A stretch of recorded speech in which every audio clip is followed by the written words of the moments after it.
आप सभी लोगों का स्वागत है वेल्थ क्रिएटर प्रोग्राम प्रस्तुत Nifty bank Nifty weekly analysis from wealth creator group date 1 July 2023। दोस्तों, हमने लास्ट टाइम में मैंने बात की थी कि मैं बिल्कुल भी बेरिश नहीं हूं और मार्केट ने उसी तरह हमें मार्केट ने एक अपसाइड दिखाई।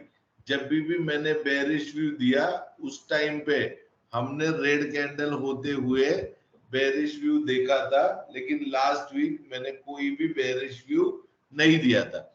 आने वाले दिनों में क्या होगा, टाइम साइकिल क्या कहती है, कौन से लेवल्स इंपॉर्टेंट होंगे और कौन से ऐसे दो स्टॉक्स होंगे जो मुझे लगता है कि आने वाले दिनों में हमें अच्छा खासा पैसा बना के देंगे। आइए चलो बात करते हैं निफ्टी से। दोस्तों, निफ्टी ने एक फ्रेश ब्रेकआउट दिया है। 19190 पे ये क्लोज हुई है और मैंने आप लोगों को कहा है कि यहाँ पे सारी दुनिया बुलिश है, फोमो में है, लेकिन मेरी टाइम साइकिल की डेट कहती है 3 जुलाई से 7 जुलाई यहाँ पे एक मार्केट में करेक्शन आना चाहिए, आना चाहिए। लेकिन मार्केट में जब भी कभी टाइम साइकिल की डेट आती है और इन्वर्जन होता है, इन्वर्जन ऑफ टाइम साइकिल होता है, तो हमें अपनी पोजीशंस को रिवर्स करके उसको एंजॉय करना चाहिए, ना कि ब्लाइंडली हम पुट के साइड में बैठे रहे। अब ये कैसे पता चलेगा कि मार्केट में इन्वर्जन हुआ है या नहीं हुआ है? आइए चलो बात करते हैं। देखो, कल है 3 जुलाई। यहाँ पे अगर मार्केट एक लगभग 10 बजे के आसपास से लेके 10:20 के बीच में 10 बजकर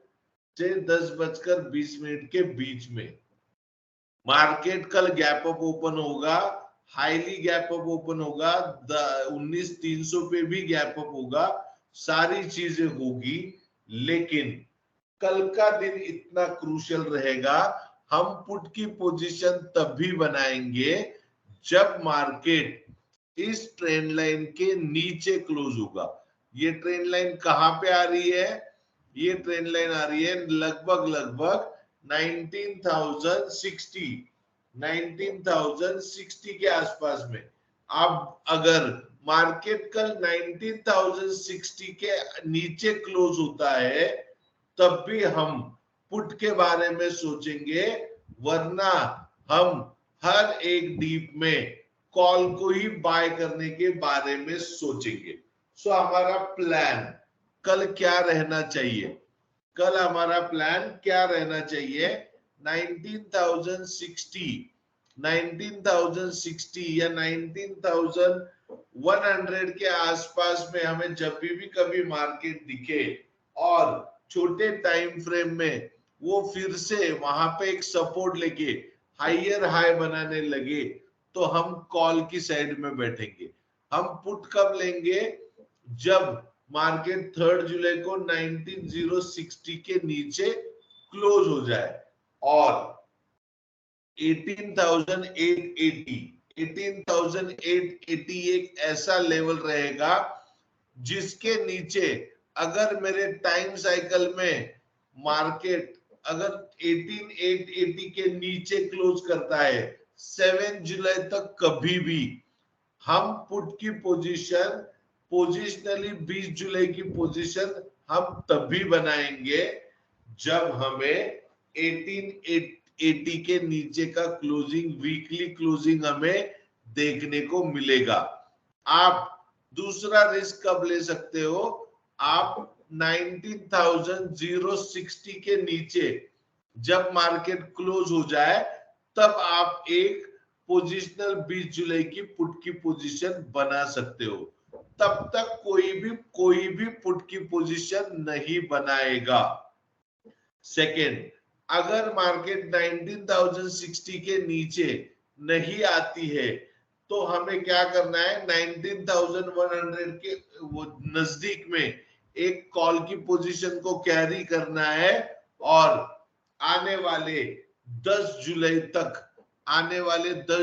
तक हमारे टारगेट्स 19,800 के भी हो सकते हैं, 19,800 के भी हो सकते हैं। इसका मतलब ये है क्या मार्केट गिरेगा? नहीं दोस्तों, मार्केट पक्का गिरेगा, गिरने वाला है। लेकिन यहाँ पे जब भी कभी टाइम साइकिल का इन्वर्जन होता है, बड़े पैमाने पे बियर्स का शॉर्ट कवरिंग होता है, तो ये शॉर्ट कवरिंग की रैली 19,800 तक भी आ सकती है। सो कोई भी ब्लाइंडली पुट नहीं लेगा। आप लोगों से रिक्वेस्ट है, पुट हम तभी लेंगे 19,060 के नीचे एंड 18,880 के नीचे 100% कंफर्मेशन के बाद। ठीक है, सो मैंने मेरा व्यू काफी क्लियर बता दिया है। मार्केट अगर 3 जुलाई को 19,060 के नीचे नहीं आता है तो हम 10 जुलाई तक 19,800 या 19,450 19,800 तक के भी टारगेट को देख सकते हैं। सो मेरा व्यू बेरिश है, लेकिन कभी जब मार्केट कल 19,060 के नीचे क्लोज होगा। और ये बात तय है कि मैंने बताया था लाल इश्क पिक्चर वो भी पोस्टपोन हो सकती है अगर मार्केट 19,060 के नीचे नहीं आया तो। ये पिक्चर बाद में लगेगी 11 जुलाई से लेके 17 जुलाई के बीच में, उसका रिलीज भी पोस्टपोन हो जाएगा। आपको ये एनालिसिस को वापस से सुनना है और इन्हीं लेवल्स पे आपको काम करना है। बैंक निफ्टी में क्या होगा, आइए चलो देखते हैं। बैंक निफ्टी के बारे में भी मैं आपका व्यू दे दूं। मेरी एक बात याद रखना, मार्केट हमेशा जब भी कभी गिरता है ना, एक फोमो में गिरता है, तो वो फोमो अभी भी क्रिएट हो सकता है। बैंक निफ्टी में जो डेली की कैंडल बनी है ना, वो बहुत इंपॉर्टेंट है। अगर बैंक निफ्टी किसी भी कारण 44,450 के नीचे का क्लोजिंग 44,450 के नीचे का क्लोजिंग देती है, तब भी हम बेरिश होंगे, उसके पहले हम बेरिश नहीं होंगे। 44,450 के नीचे ही हम बेरिश होंगे। बैंक निफ्टी में आने वाले दिनों में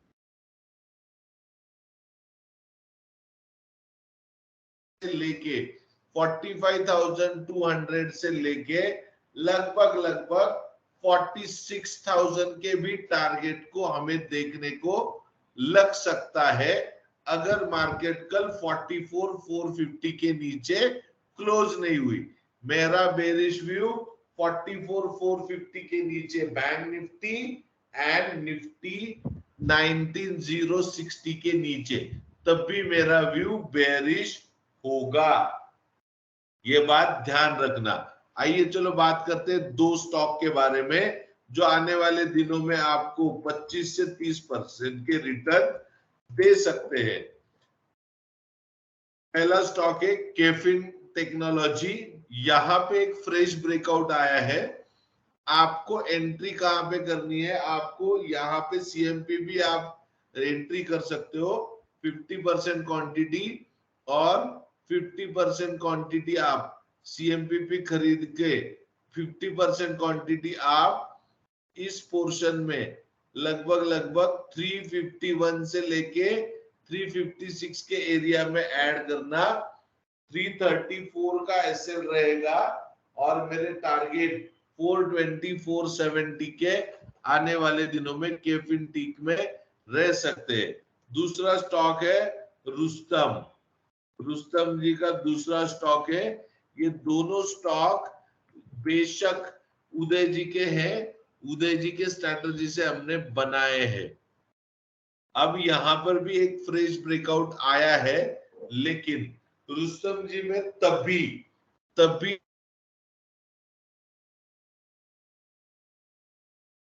की कैंडल 597 के ऊपर में क्लोज कर दे। सो हमें बाय कैसे करना है, हमें 577 पे 30% क्वांटिटी, 556 टू 559 के बीच में 30% क्वांटिटी और 40% क्वांटिटी हमें 543 से 548 के बीच में ऐड करनी है। 536 का हमारा एसएल रहेगा, 534 का एसएल रहेगा और टारगेट हमारे 660 और 720 के हो सकते हैं। ये छोड़ के और एक स्टॉक में आप लोगों के लिए सजेस्ट कर दूं, वो स्टॉक्स है, जस्ट अ मिनट,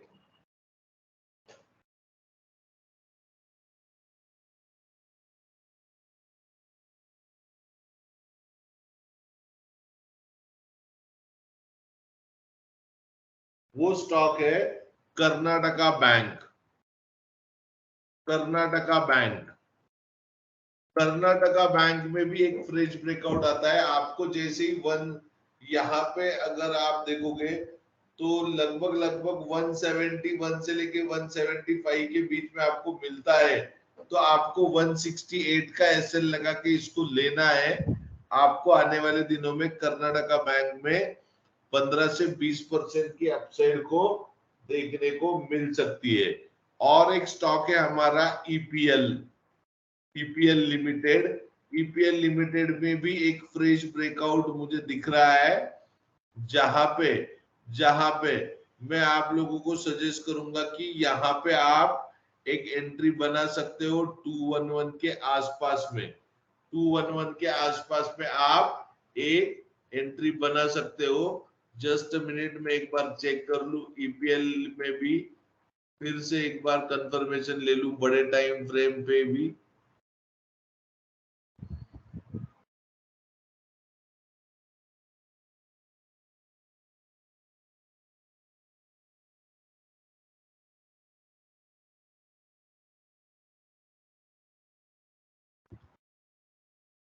आपको ईपीएल में भी आपको 214 पे आप 30% क्वांटिटी बाय करना, 210 पे 30% क्वांटिटी बाय करना, 206 पे 40% और आपका एसएल 200 रहना चाहिए। आप लोगों को आने वाले दिनों में ईपीएल में, आपको आने वाले दिनों में ईपीएल में कम से कम 225 रुपए से लेके 240 रुपए के टारगेट देखने को मिलेंगे। आपको मैंने 4 स्टॉक सजेस्ट किए, कर्नाटका बैंक, ईपीएल, फिर मैंने आपको रुस्तम जी सजेस्ट किया है और मैंने आप लोगों के लिए सजेस्ट किया है केफिनटेक। लेकिन केफिनटेक, ये रुस्तम जी मेरा फर्स्ट रेफरेंस रहेगा, केफिनटेक मेरा सेकंड रहेगा, थर्ड मेरा ईपीएल रहेगा, फोर्थ मेरा कर्नाटका बैंक। कर्नाटका बैंक में मैं कम पोजीशन बनाऊंगा क्योंकि उसमें ऑलरेडी एक बड़ी अपसाइड आ चुकी है। सो दोस्तों, आज का सेशन यही तक सीमित रखते हैं। Thank you very much. मेरी टाइमलाइन है लेकिन उसकी कंडीशन जरूर,